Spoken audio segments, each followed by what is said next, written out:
नमस्ते।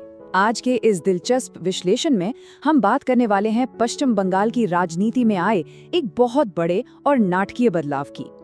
हम इस पूरे पावर डायनामिक्स के शिफ्ट को डिकोड करेंगे और वो भी शुभेंदु अधिकारी के राजनीतिक सफर के जरिए। यह एक ऐसा सफर है जिसने बंगाल की सत्ता के समीकरणों को पूरी तरह से बदल कर रख दिया है। शुरुआत करते हैं एक बहुत ही तीखे और दिलचस्प सवाल से। क्या राजनीति में सचमुच कोई वॉशिंग मशीन होती है? मतलब हमारे आज के सोर्स मटेरियल ने इस बात पर खास जोर दिया है कि जब कोई नेता अपना राजनीतिक पाला बदलता है तो उसके ऊपर लगे भ्रष्टाचार के आरोपों का क्या होता है?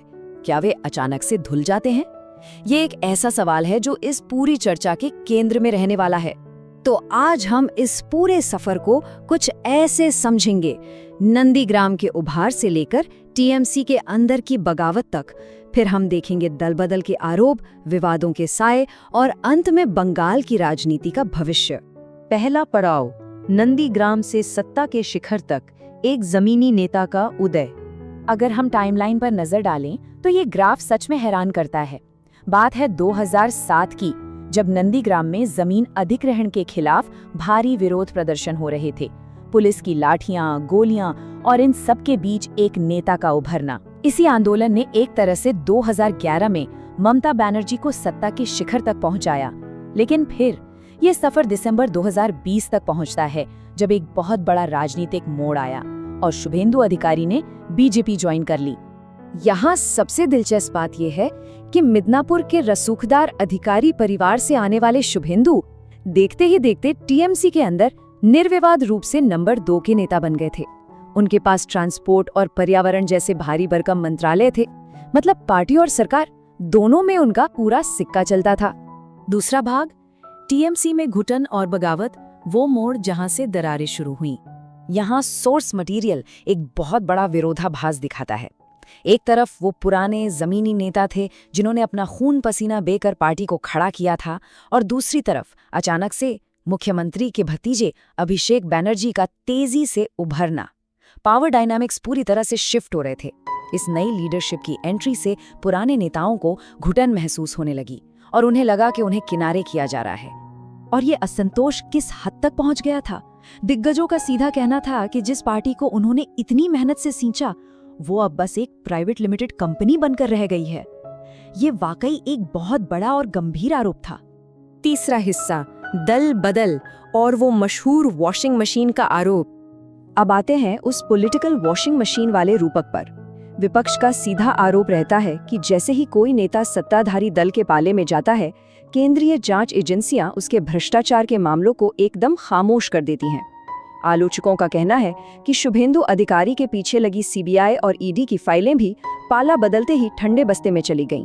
चौथा भाग, नारदा और शारदा के साए, वो विवाद जिन्होंने सबसे ज्यादा सुर्खियां बटोरी। विपक्ष जिन गंभीर मामलों की बात करता है, उनमें सबसे बड़ा है 2016 का नारदा स्टिंग ऑपरेशन। इसमें उन्हें पूरे देश के सामने कथित तौर पर कैमरे पर कैश लेते देखा गया था। इसके अलावा शारदा चिटफंड घोटाला, जहां कंपनी के मालिक सुदीप्तो सेन ने जेल से चिट्ठी लिखकर सीधा आरोप लगाया था कि उनसे करोड़ों रुपये ऐंठे गए। इन दोनों ही मामलों में शुरुआत में सीबीआई और ईडी ने एफआईआर दर्ज की थी और जांच भी शुरू हुई थी। लेकिन रुकिए, कहानी का एक दूसरा पहलू भी है। सोर्स बताता है कि जैसे ही उन्होंने टीएमसी छोड़ी, राज्य सरकार की तरफ से भी एक्शन शुरू हो गया। अचानक से उनके ऊपर डिजास्टर मैनेजमेंट एक्ट तोड़ने, दंगा भड़काने और पुलिस के काम में बाधा डालने जैसे कई आपराधिक मामले लाद दिए गए। हद तो तब हो गई जब उनके एक पुराने बॉडीगार्ड की आत्महत्या का 3 साल पुराना केस भी दोबारा खोल दिया गया। इसे बदले की राजनीति का नाम दिया गया। पांचवा हिस्सा, संपत्ति बनाम राजनीतिक प्रभाव, एक बहुत ही दिलचस्प आर्थिक विरोधाभास। अब जरा इस आंकड़े को देखिए, महज 1,05,00,000 रुपए। चुनाव आयोग को दिए गए उनके 2021 के आधिकारिक हल्फनामे में उनकी कुल घोषित संपत्ति सिर्फ इतनी ही है। आय का मुख्य स्रोत क्या है? बस विधायक और मंत्री के तौर पर मिलने वाली सैलरी और बैंक का ब्याज। ये सच में एक बहुत बड़ा विरोधाभास है। एक तरफ हाई प्रोफाइल भ्रष्टाचार और अरबों रुपए ऐंठने के इतने बड़े बड़े आरोप, और दूसरी तरफ उनके आधिकारिक रिकॉर्ड्स में न तो कोई लग्जरी गाड़ियां हैं, ना ही कोई आलीशान कमर्शियल प्रॉपर्टी।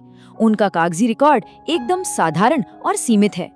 छठा और आखिरी भाग, बंगाल की राजनीति का भविष्य, एक नए युग की आहट। तमाम विवादों और आरोपों के बावजूद सोर्स इस बात पे खास जोर देता है कि ये वही जमीनी बागी नेता है जिसने ममता बनर्जी के उस किले को ढा दिया जिसे अजेय माना जाता था। 15 साल के एक युग का अंत, और इसी के साथ वो पश्चिम बंगाल के 9वें मुख्यमंत्री पद के सबसे मजबूत दावेदार बनकर उभरे। तो आखिर में ये विश्लेषण हमें एक बहुत ही अहम सवाल पर छोड़ जाता है। क्या शुभेंदु अधिकारी बंगाल में वो असली बदलाव ला पाएंगे जिसका उन्होंने वादा किया है, या फिर राज्य की राजनीति यूं ही बदले की भावना में उलझी रहेगी?